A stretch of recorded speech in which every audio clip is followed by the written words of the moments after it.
السلام عليكم حبايبي. ازيكم؟ يا رب تكونوا بخير. وحشين من الفيديو اللي فات قوي قوي. انا بحاول اليومين دول اعمل معاكم اي حاجه بعملها اصورها معاكم. نديروا النهارده كفته وسجق بطاطس محمره. ماشي يا حبايبي. كده كده ولادي انا ما بيحبوش الحاجات الخضار والحاجات، فقلنا ايه، ابدا اصور معاكم اي حاجه نعملها. انا كنت محمره هنا بطاطس نص تحمير. لو عايزه البطاطس بقى تبقى كم تطلع مقرمشه، حمريها نص تحمير، ما تحمرهاش قوي وتسيبيها شويه تبرد وترجعي تحمريها تاني. ماشي يا حبايبي. ده السجق، افرش الاول السجق وبعد كده احط ورا فوق الكفته لحمه مفرومه. يعني يا حبايبي استنى نحط على البوتاجاز دي.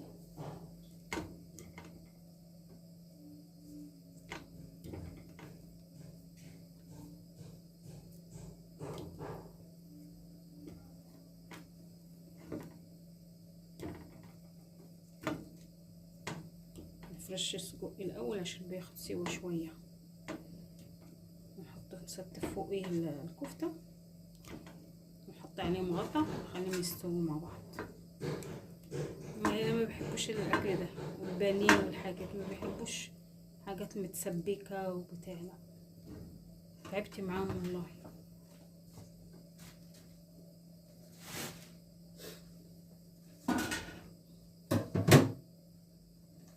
نحط شويه زيت عشان ايه ما يلزقوش في الطاسه شويه، عشان كده السجق ده بينزل زيت كده اهو.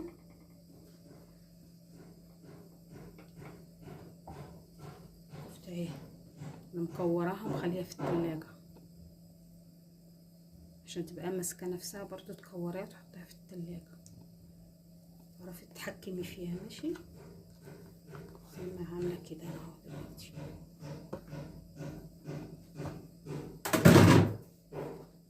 ما بعرفش اشتغل وكمامي مدلدله. بصوا نستفها كده ونقفل عليها بالزيت بتاعه والحاجه. نحط عليها غطا كده وخليها بقى تستوي على مهلها.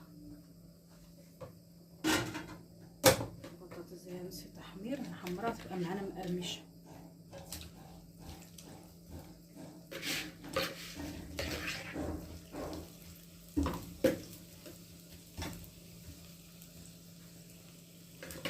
كده الفيديو ده بيبقى قصير مش محتاج مونتاج ولا حاجه. ماشي يا حبايبي، شويه ونرجع لكم تاني.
مقرمشة، هتبقى معانا مقرمشة بإذن الله خالص.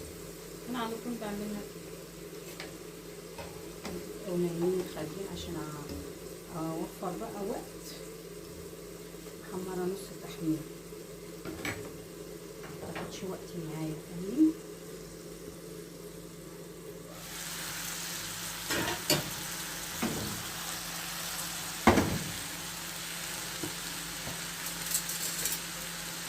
بقي ده نخرمه كده، رز بالشوك عشان ينزل ايه الدهون اللي في جوه.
على فكرة وساعات بعمل فيه بصل وفلفل رومي، بيطلع حلو برضه.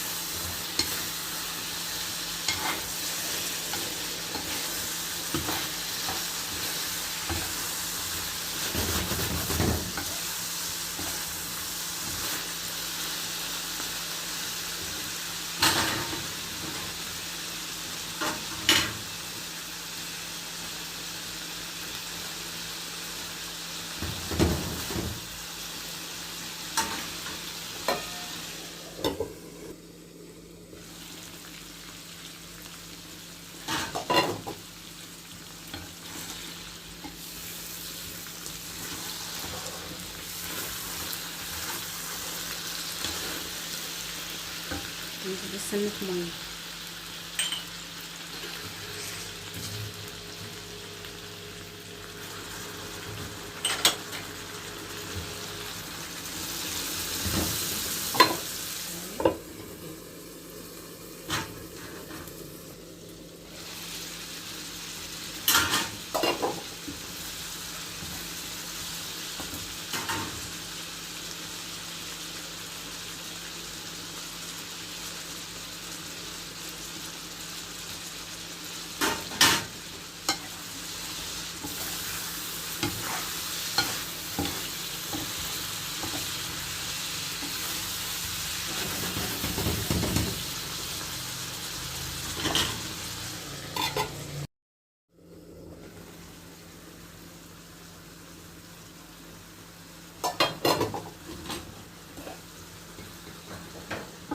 خلاص طفينا عليه. الصوص بتاعه اللي هو جميل ازاي. ده عشانه، بيبقى عشانه خلص. استنى كده اهو حبايبي اهو. يا رب يكون الاكل النهارده عجبكم، يكون خفيف على قلبكم، وخليتكم على خير، واستنوني في فيديو جديد.